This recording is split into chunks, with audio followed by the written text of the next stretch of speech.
I'm sure this is the last thing you want to hear after the last few years, but there's another global pandemic that we should be concerned about: obesity.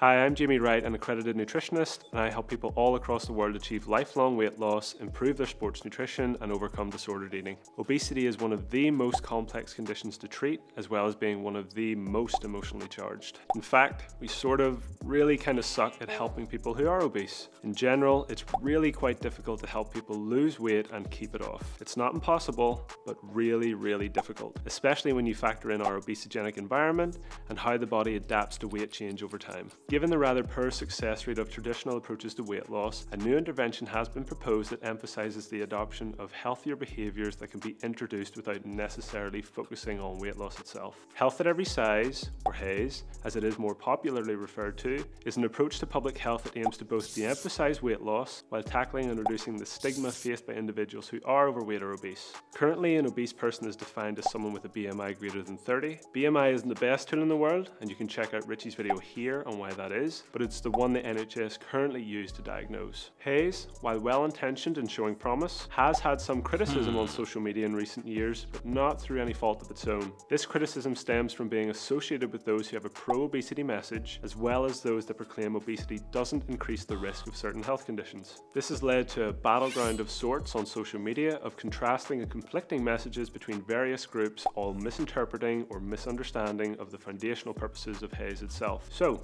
it's time to objectively take a real look at Haes ourselves and really dig into exactly what the movement aims to achieve and who it's actually trying to help. Weight stigma is no joke, and it happens at all levels of society. From your local primary school, at your office, and even running rife through the wards of hospitals. This stigma causes an immeasurable amount of physiological and psychological harm. Studies show that those who are overweight and obese are less likely to receive the healthcare they require, to be judged, to be criticised, to be labelled, and to be afforded less opportunities, as well as being the victims of bullying and social injustice. Weight stigma itself has likely cost the lives of many more people than we realise. Whether it be the tragedy which befalls those with poor mental health, to those who haven't received the just healthcare they need, it's impossibly difficult to accurately portray the damage weight stigma has caused. One of the foundational purposes of Haes was to address weight stigma, not to normalise obesity, but rather to encourage empathy, to encourage fairness in healthcare diagnoses and treatment reception, to encourage a level playing field at work and in careers, to allow children, no matter their background or physical appearance, to reach their full potential. It is not to deny the fact that excessive amounts of body fat are a health risk.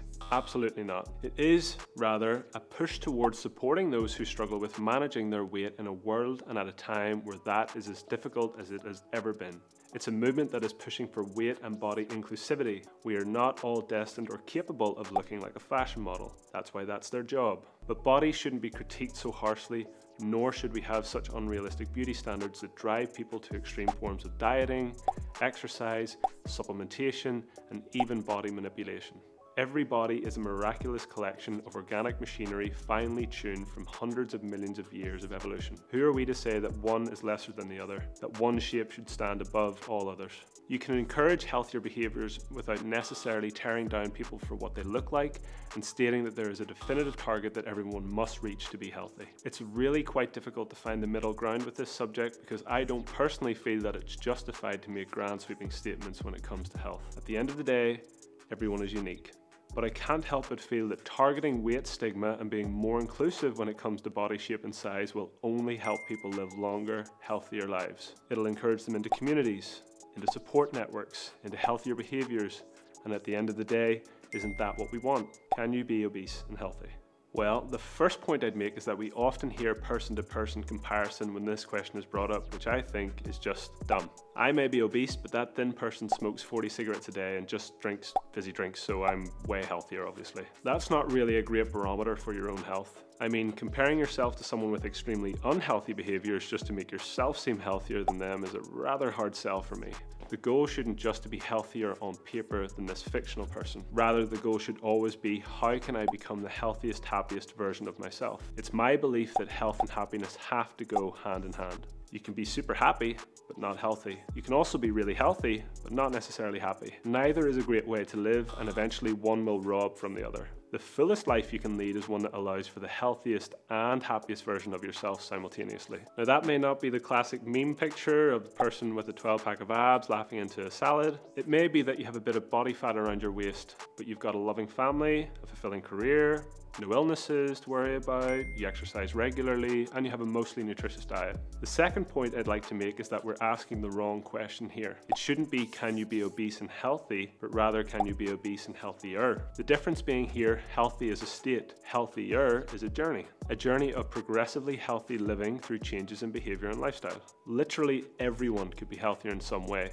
That's the beauty of it. There's not a finish line for being healthier, and it's something you have to maintain and that will change across your lifespan. I mean, when you actually look at Haes and the principles of it, the movement is advocating that you eat for your well-being, you have equal access and support policies for health enhancement, as well as adopting life-enhancing movement. To be brutally honest, obesity doesn't really result from the repetitive nature of healthier behaviours. In fact, most people become obese because they're living unhealthy lives. That may not necessarily even be eating to a degree which we would consider excessive, but they may not be exercising, they may not be sleeping, they may have poor mental health, they may be incredibly stressed, they may even have a medical condition or have experienced an illness. The journey to obesity looks different for everyone, but you can't deny that it doesn't happen overnight. And that's not to shame or to judge or to look down on those with obesity. I was obese, so I know how that feels. It's to help create a sense of empathy, to better understand someone's situation and not default to societal norms when we see someone who is obese. Oh, they're greedy.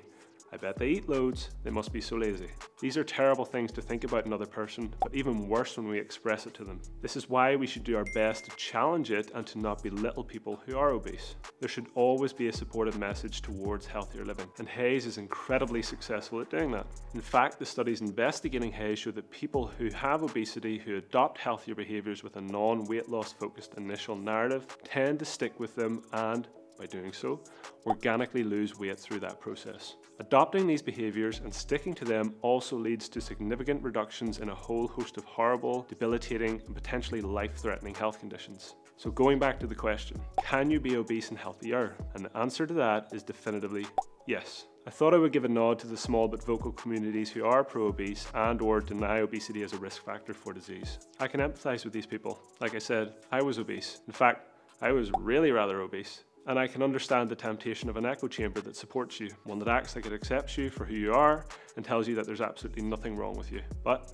in reality, that's a harmful message, and a misleading message as well. You're probably well aware that if you keep going down the road that you're on, that your health will eventually deteriorate. And once that happens, it is really, really hard to come back from. No matter how loving that virtual shoulder to cry on or bubble of support may be, it isn't doing you any good. It's simply not helpful to deny the risks attached to obesity. These echo chambers can be really dangerous, and you should try your absolute best to avoid them, or if you feel like you might actually be in one yourself, try your best to remove yourself from it. This doesn't mean that you have to attack the people who are within it.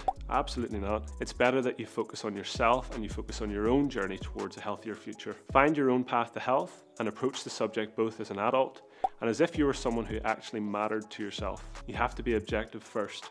Understand your situation, but don't beat yourself up about it.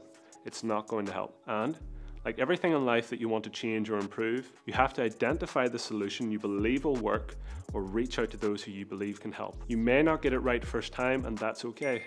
It's more than okay. The monumental step you took to change your life will never be undermined by a misstep or an attempt gone awry.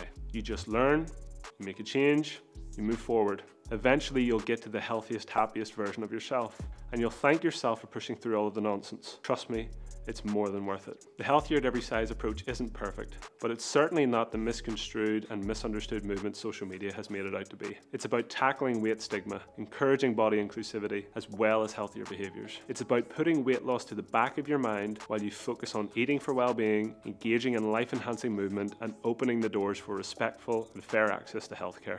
Ultimately, it's not a question of can you be obese and healthy, it's the pursuit of being obese yet healthier. As always, if you have any more questions, let me know in the comments below, and remember to like and subscribe to the Myprotein YouTube channel for more great evidence-based nutrition information.